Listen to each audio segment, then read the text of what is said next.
Good afternoon, students. I am Ananta Datta from Bharti Group of Colleges. Today we will study about the topic backface removal of the subject Computer Graphics 5th unit of B6M CSE. आज हम देखते हैं कि back face removal algorithm होता क्या है। इसके पहले हमने पढ़ा था back face detection means back face detect हम कैसे करते हैं। फर्स्ट ऑफ ऑल हमने ऑब्जेक्ट स्पेस मेथड और इमेज स्पेस मेथड दो चीजें पढ़ी थी विजुअल सरफेस डिटेक्शन के अंदर। तो ये जो बैक फेस रिमूवर है ये ऑब्जेक्ट स्पेस मेथड में यूज होता है। यदि हमने बैक फेस डिटेक्शन में ये पढ़ा था कि हमारे पास बैक फेस डिटेक्शन हम कैसे करते हैं कि यदि हमको विजिबल आइज से ऑब्जेक्ट के जितने पार्ट्स दिख रहे हैं, यदि एक पॉलीगन है हमको पॉलीगन के सामने के पार्ट्स दिख रहे हैं और पीछे के पार्ट्स नहीं दिख रहे हैं, तो वो जो पीछे के पार्ट्स है वो बैक फेस डिटेक्शन में आते हैं। अब हम देखते हैं कि हम उस चीज को रिमूव कैसे कर सकते हैं। It is used to plot only surfaces which will face the camera means back face remover क्या करता है, ये सिर्फ उसी सरफेस को प्लॉट करता है जो कि कैमरा के फेस पे या हमारे आई से दिख रहा है।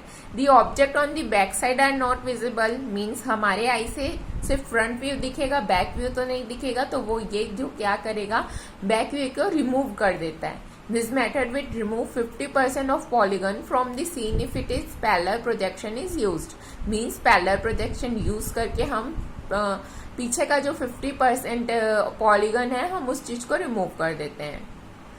If perspective projection is used, then more than 50% of the invisible area will be removed. Means यदि हम पर्सपेक्टिव प्रोजेक्शन यूज करते हैं तो जितने भी इनविजिबल एरिया है सारे के सारे एक बार में रिमूव हो जाते हैं।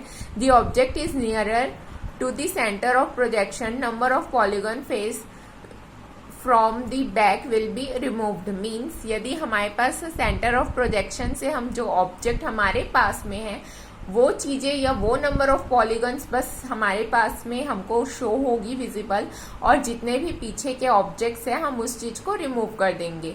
It applies the individual object, it does not consider the interaction between various object. Means ये सिर्फ एक इंडिविजुअल ऑब्जेक्ट में ही अप्लाई होगा। एक बार में हम एक ही ऑब्जेक्ट में इसको अप्लाई कर सकते हैं, एक बार में हम बहुत सारी वेरियस ऑब्जेक्ट में इसको अप्लाई नहीं कर सकते।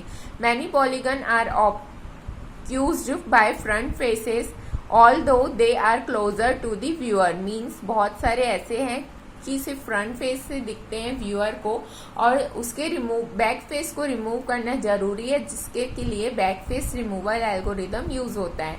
When the projection is taken any projector रे from the center of projection through viewing screen to the object pieces of an object at 2 points. One is visible front surface and another is not visible back surface. Means जब भी हम screen में object देखते हैं तो उसका दो object के दो पॉइंट्स होते हैं या एक ऑब्जेक्ट के दो पार्ट्स रहते हैं।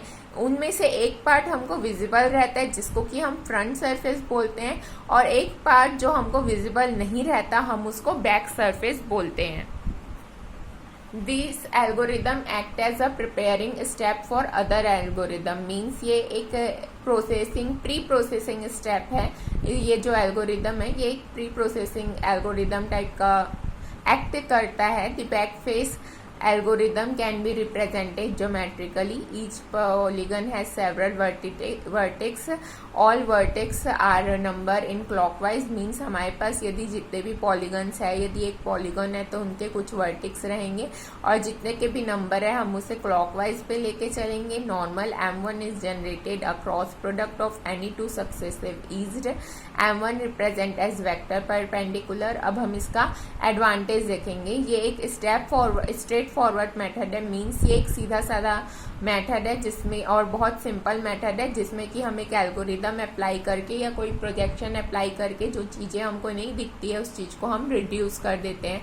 इससे क्या होता है, जब यदि हम रिड्यूस कर दे बैक फेस को, तो उससे हमको एडवांटेज ये होता है कि हमारी जो डेटाबेस में स्टोरेज की साइज़ है वो कम हो जाती है, क्योंकि हमको सारी सरफेस स्टोर करके कुछ मिलेगा भी नहीं। हमको जो चीज़ें दिख ही नहीं रही है, हम उस चीज़ को स्टोर करके करेंगे भी क्या। इसीलिए इसका एडवांटेज यही है कि